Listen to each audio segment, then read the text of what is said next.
But at the Digital Economist, we really try to look at technology from a human centered lens. And all of us are very pro technology, but we also are always trying to play the devil's advocate and make sure then when we're thinking about AI and the implications of technology in general, that we're thinking about it from a human centered lens. And what are the consequences? What are the pros? What are the cons?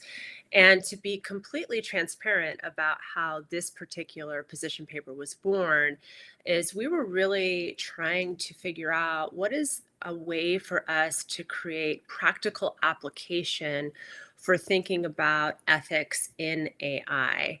And most of the contributors to that particular position paper are ethicists or organizational development psychologists. And we see a lot of headlines right now around, some of the bad things that can happen with AI. But at the same time, we didn't want to come in and be these, kind of chicken littles and the sky is falling. What we wanted to be able to do is just provide a framework for people to think about. How does this fit into my general risk conversation already? How do we put this into more of a GRC or an enterprise risk management mindset?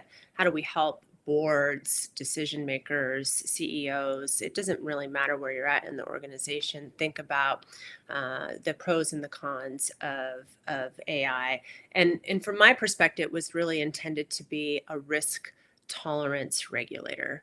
So, how do we just normalize everybody's risk tolerance and try to use metrics that we are already used to using in business, but just apply them with an AI use case?